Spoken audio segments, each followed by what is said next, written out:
I think we might start. So welcome to this webinar.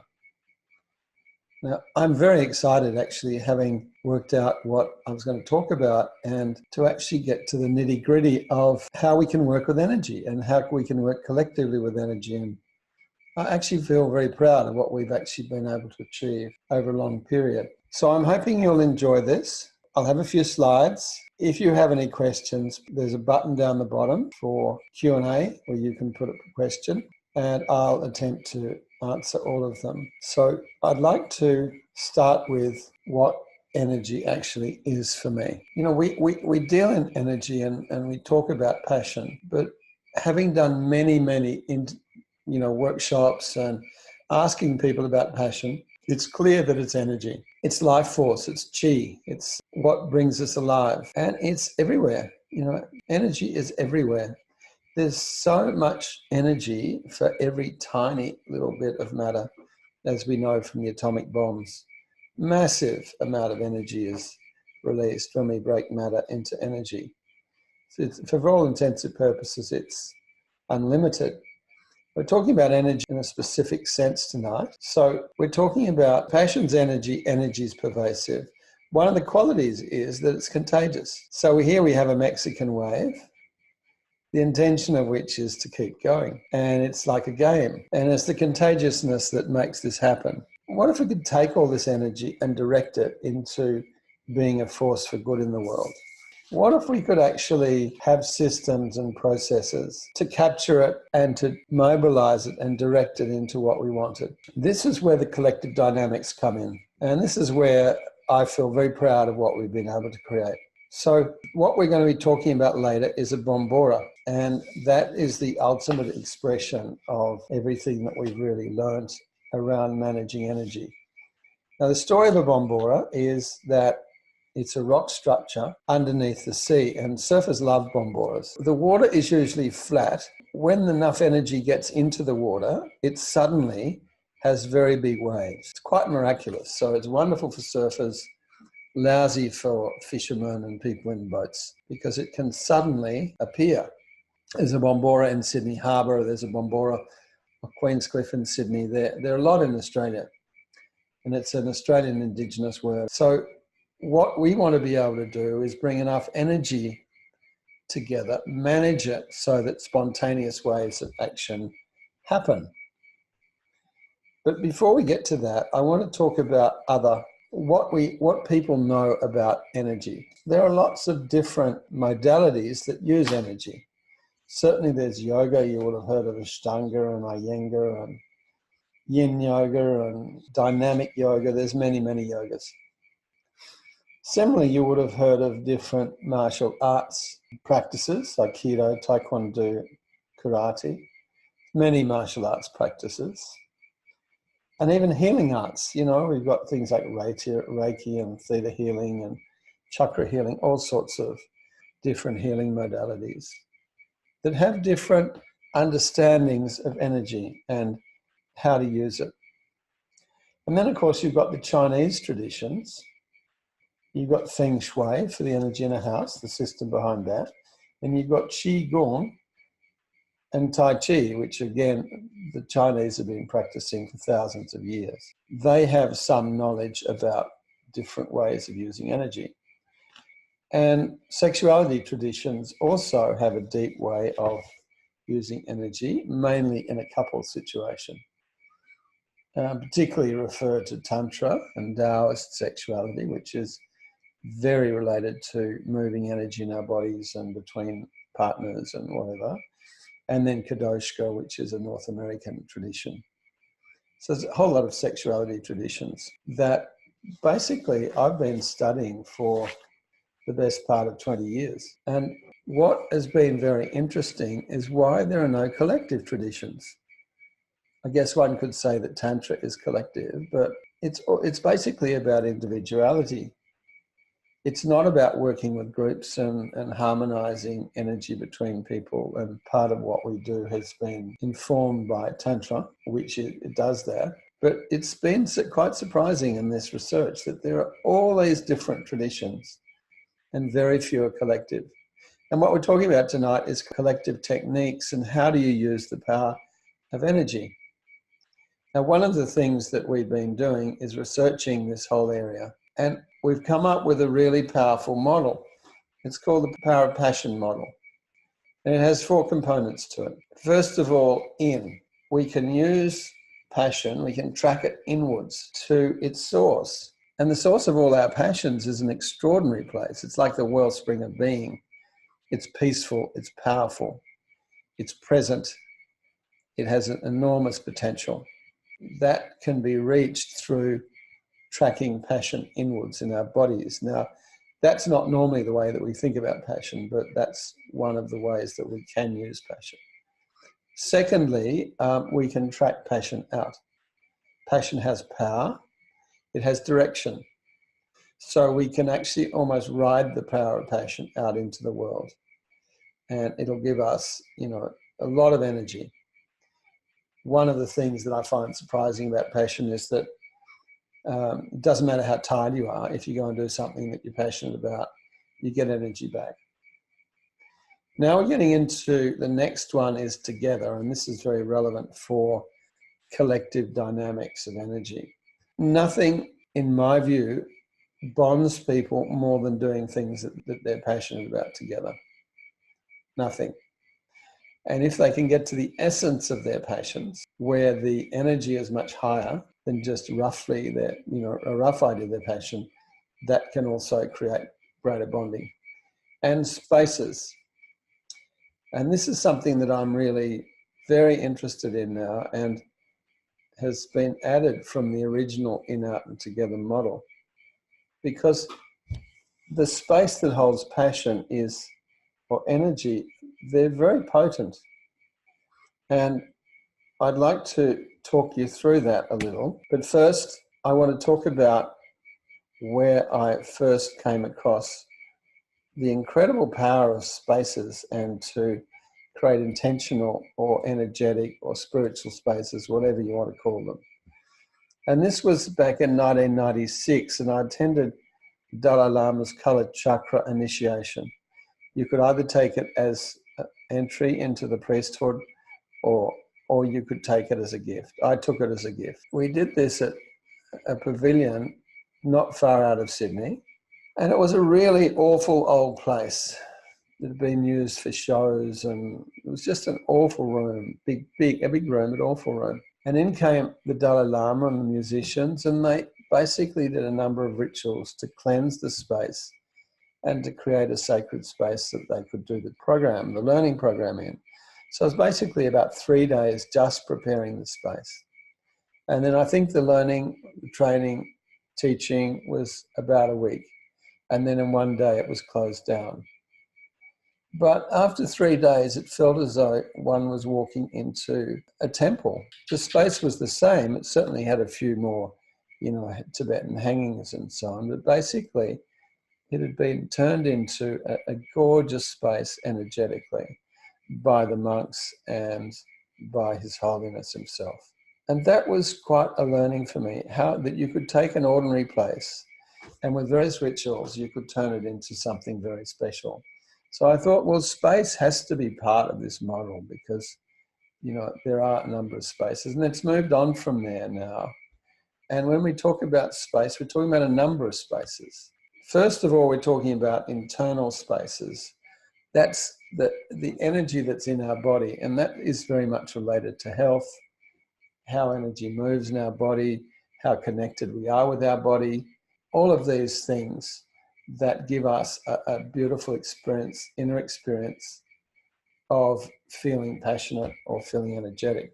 Now, where I have personal spaces, that's another idea. If you've ever sat, if someone, there's a place where if someone comes too close to you, you feel really, really uncomfortable. We walk around with this body space around us, and if people other than friends or people we know come through that space, it's very uncomfortable. So we have that space. And one of the interesting things has been to play with that space.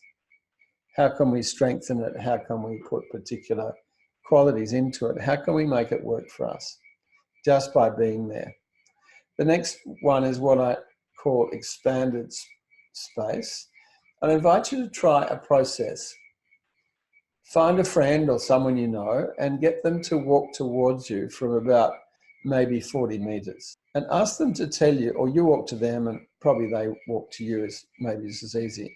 But after, there's a particular time in which you can feel them, and it's probably 20 or 30 meters out. And the more present and the more charismatic, I guess, that people are, the bigger that space is. And of course, if someone comes through this expanded space, they're interacting with you. So everyone in our world that's within this space is interacting with us energetically anyway. So how do we manage that? And if we're looking to do very subtle work, then isn't it a good idea to have no one in that space, to have basically, 20, 30 meters before anyone else? One of the reasons we like to work in beautiful places and away from everything, because this is subtle work and it's potent. So the internal space is our bodies. The personal space is our body space. The expanded space is the point at which other people can feel us or we can feel them. And then beyond that, of course, there's the universe or nature or whatever doing its thing. Now, all of these have an impact on us. So, I'm mentioning a number of techniques tonight, or a number of ideas, and we don't have to do them all, but it's an ideal.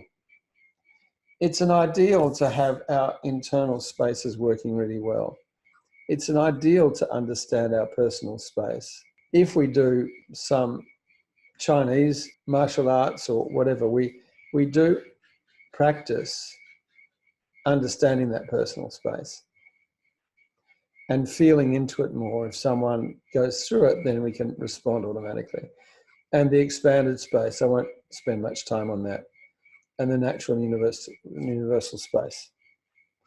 Now, this is basically saying that the world at large is acting on us. And one of the really interesting things about passion maps is that by far the most pervasive element is just being in nature or some sort of natural place. Could be the surf or a mountain or, but a natural connection with nature is the most fundamental thing about our energetic body, our internal space. And that surprised me when I sort of started to understand that.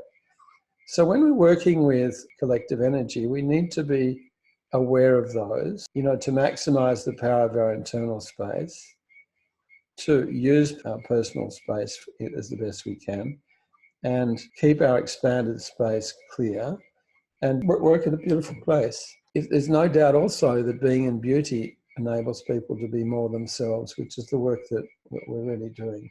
So this is all rolled up in the Bombora experience, and we will come back to that again. Bombora experience takes all these things into account.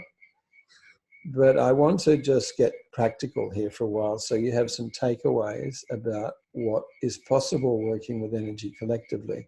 So the first thing I'd like to do is to talk about working with couples. And one of the reasons I'm mentioning this is that it basically encompasses all that we've talked about. And there's a real subtlety in working with couples, but there's an incredible power in doing things and helping people to bring their passion forward to each other and harmonize it. And in my experience, develop a profound support mechanism for themselves so that they can have faith when difficulties arise, that they are together and they can be honest and open in everything they do. And that's certainly my experience. So the couples process, I'll take you through this briefly, and you can start to realize the subtlety of what is involved if we decide we want to work in an energetic space collectively. The first thing is I've got here, we represent passions, and we do that with a disc, but you need something physical to be able to work with, because otherwise the whole process is totally ethereal. Sharing those elements when they've been consciously created is a very powerful process between couples, and often they learn more in that than they have in being together for a year or two. We practice after that appreciation ping pong. Now, there's an expression that energy flows where attention goes. And all of the work that I've done, we really make a big point of saying, what's the highest intention that we want here? It doesn't matter whether you're creating a strategic plan, whether you're integrating, getting a team program together. The highest intention at that time that you can agree to is very powerful. And you could see in the Mexican way that the intention there was to keep it going so they could keep the energy going. If you don't have that shared intention, it's hard to move energy in the same way. Now, to get a high intention, we think that you need to create that from a appreciative, positive place. If you're feeling a bit grumpy and down, that's not the place to develop a highest intention for teams or individuals or whole groups. So we developed a process called appreciation ping pong, in which the couple sits opposite each other and they just say one thing that they love about the other person, or one thing they respect, or one thing they appreciate. So they might say, look, I love the color of your eyes, and then thank you. I love the way you do this. I love, etc. And you go back and forth. And it's just beautiful. It's almost, it's why we leave a lot of these appreciation things to funerals is beyond me. But it's beautiful to hear that and to repeat that with your partner or with someone, a friend or anyone like that. So that's a sort of a setup for working with couples. And then the next part is to open a cocoon. It's actually about sitting, feeling into one's body space. And it's usually about arm's length out, but you can actually feel it. You can probably feel it as you're sitting there now listening to this. How far out before someone coming through is going to disturb how you feel. So you do that front, back, side, above, below, and then turn that into a cocoon. Now, it's possible to put qualities into this cocoon. It's possible to bring, self-appreciation, trust, creativity, whatever you feel you need to go into the next stage. And you can actually feel the space getting more dense as you bring more qualities in. It's quite remarkable. And the next step is to expand your cocoon to include the other person. And they expand their cocoon to cover you, and the two combine to form one. And then you feel the edge of that quite strongly. And again, you can bring into that space what you need to really lift your relationship.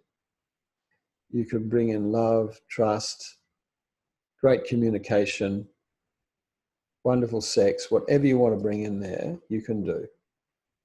But notice that it's all conscious. Notice that every step of this is conscious. Then after that, there's another step where we harmonize individual passions.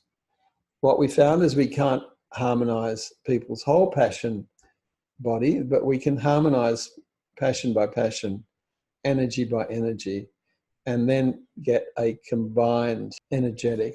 So we integrate that. If we're doing a relationship passion map, that is a map, and then an image comes out of this. Pretty much always. It's quite remarkable. It's an integrating principle. It represents who at essence are we both? Who are we together? What's our spiritual usness in a way? And that guiding image can be anything. But I want to just tell the story of mine, because my partner Mia and I were doing this, and we created the pattern on the floor of our combined passions. And then at exactly the same moment, we thought, that's an inukshuk. An inukshuk is for those of you who don't know Canada much, it's a pile of stones in the northern climes that really are a guiding post in inclement places. And we thought, well, wow, we both knew at the same instance that was what it was. And so we actually have one of these that we travel with. That is a Nookshuk that Mia found in Canada.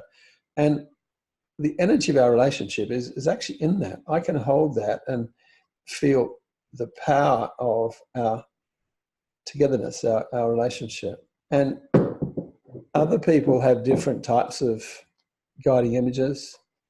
We explore what that's at, and then we create rituals and actions. So we've been on a deep dive, both individually and collectively, and then, you know, finding these gems, if you like, these inner gems, and then taking them into life. The results are extraordinary. We had one client who we ran many, many leadership programs for, and they ended up always doing a program with couples because, you know, each has a different sort of sense of their own energy, but the three combined, the couples and the two individuals, was like three legs of a stool. And they just did all of that. They wouldn't do a program without couples being invited to do it because it was so much more effective. And one of the things I find interesting is that 80% of leadership programs fail, and many times that's because people can't go back to the place they were in themselves when they made certain commitments. Same with New Year's resolutions. So moving right along, just briefly talk about team, collective energy for teams. Highest intention for teams is usually very clear. It's one thing they want, one outcome. Whereas for a couple, it's an ongoing relationship, it's an existential way of being together. So a team process is simpler, but basically goes through the same process. It takes a leap and it goes down. Now, in none of this really is the mind at work until you start interpreting the image. So all of it is done in the body in a sense of feeling. And then ultimately is the Bombora story. And the Bombora can be done with any number of people. It's a slightly more sophisticated process. And we've done some really interesting Bomboras. One I'll mention to you is that we worked with the 20 senior women of an international organization.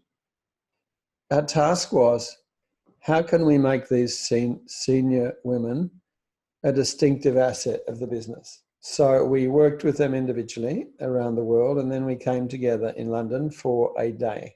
They shared their individual passions, if you like, created a collective image or pattern which represented who they were together. And in one day, they started a leadership program, which is still running. They started a not-for-profit, a global health initiative for women. They started a networking capacity with senior women in businesses. They started almost like a political movement within the business to support women. And finally, they developed a series of awards to play on men's competitiveness and give awards for men who most supported women in the business. All of this happened in a day. And basically, all of them were actually implemented. And it just goes to show that when you've got this power, the power of all these passions.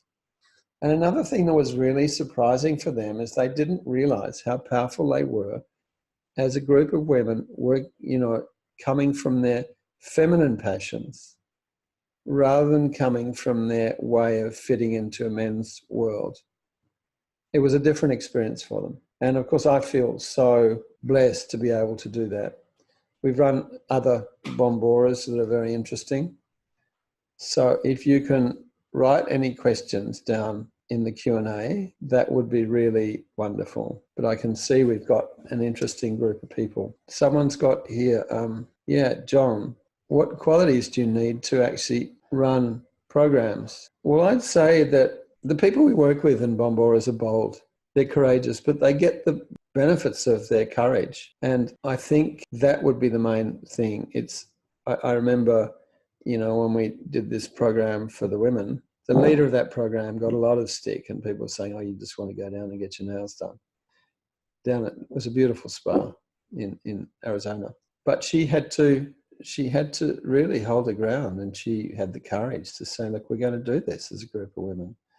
And you want to come? And they came, and some of them reluctantly, but the results were totally amazing. And they continue to be amazing. So there's a beautiful question from Anna, and it is, would you say that prayer is a collective energy? I think that's true. And I think if a number of people are praying together and with a similar prayer, it is a collective energy. And it's like even stronger than a highest intention, I think. Some of the ideas that I've talked about are present in churches and sets up the circumstances where prayer can be a collective energy. You know, if there are distractions and noise and things happening, I don't think that'll happen. There's no other questions. Okay, well, thank you very much for joining me. It's been, as I said at the beginning of this talk, I felt so proud that we'd been able to develop these ways of working that have been so powerful. It's always been difficult sometimes to get people to play in this space of stuff that they don't know and they don't know is possible. And people don't know what's possible to how you can work with passion because they haven't put together a whole series of processes to do that. I'd like to move on to the next question, which is, Bombora looks like making big waves. Does it depend on your capacity to surf the space? Great question, actually. These are great questions. I think surfing with energy is a little different from surfing, a monstrous wave. And what tends to happen is that, we all get a sense of what we want to do, but then it breaks up into manageable groups, a bit like open space. And we could even encourage people to take this wonderful energy and turn it into groups as per open space. In fact, I think we've done that quite often. And then it becomes very manageable. And the interesting thing is that the initiatives that come out of that are always in sync. There's something about if they come out of collective space, then they become resonant with each other and powerful with each other. Yeah, so the answer is yes, but the answer is we all have the capacity to surf the space. And miraculous things happen sometimes. I'll just tell you a story that we were running a relationship Bombora for practitioners who were doing relationship programs. And I've never seen it before, but the group broke into two. And one of the two made a bee. And the others made a flower. And they made them totally independently. But of course, if you think about a bee and a flower, they're in a harmonious relationship, and it's just a beautiful image for a relationship. And it happened, just happened magically. I can't explain why. There's something happens in this space of integrity where magic happens. And I have a very simple theory, really, that we're part of two unfoldings. We're part of the unfolding of the universe or of the planet or whatever. But we're also part of the unfolding of ourselves. Now, if we're absolutely resonant with who we are, if we're true to ourselves, if we're coming from that place, we're also resonant with the bigger picture. We're resonant with the universe. So we sort of we fit into it energetically, and then amazing things happen, just amazing serendipitous things happen. And I think it happens because we are resonant with the bigger picture. So that again is relevant to capacity to surf the space because, existence will give us the tools. Okay, next one from Janie. I'm coming song partner. Oh, you speak French. Great. Will I receive maximum impact? A little concerned given the focus on couples in this webinar. Yeah. I just want to say I wanted to focus on couples because it's a microcosm of the bigger one. I wasn't trying to make this a couples talk. I thought, if it can work for couples, it can work for teams, it can work for larger groups. The processes in some way become more complex and just need a little bit more experience to do. So you'll certainly get maximum impact if you know, and it might be possible you could, if you met someone there you wanted to work with, you could do a partnership map with them and experience what it is. It doesn't have to be like it can be a business partner, it can be a friend, it doesn't have to be an intimate partner. The partnership stuff doesn't always turn into bliss in a way. Sometimes it becomes very obvious that your energetic bodies are incompatible and that you shouldn't be together. And I've seen that a few times when I've facilitated business arrangements where logically everything was fine, but in practice it was that people were incompatible, and it saves a lot of time. You'll get what you get, and I think it'll be lovely. And, you know, you could, if you can find someone, you could play with this space as well. I think that the couples work is so amazing that I always like to talk about it. And it's a microcosm of everything else. If you can do it in a couple, you can do it everywhere. What I was trying to demonstrate by going through the process was that there are steps of consciousness. Every step is conscious.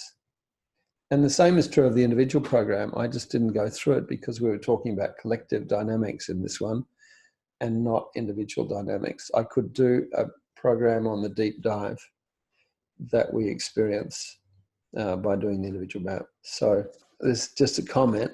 I love the approach, and I'm sure I'll find what I need, and I trust, and I love deep dives. Yeah. There's a lot of juice in deep dives. Look, thank you everyone so much for putting up with me for this long. It's been a delight to have you. These things are really wonderful for me because, you know, I believe in that the best way to learn something is to teach it. And when I started putting this together around spaces, I learned so much, you know, about what we're actually dealing with in the energetic spaces that we exist in and live in every day and take for granted. So I've learned a lot just in the process of preparing this. And, you know, if there's any topic that you'd like to see me do, just drop me a line. I'd love to do it. I'd love to learn about what you want me to learn to do. And also, you know, you might be interested in doing, you know, an interview with me in one of these talks. So, you know, talk to me about that as well. I'm learning. Everyone's learning how to do this. Yeah. Hope to meet you in person very soon. Bye-bye.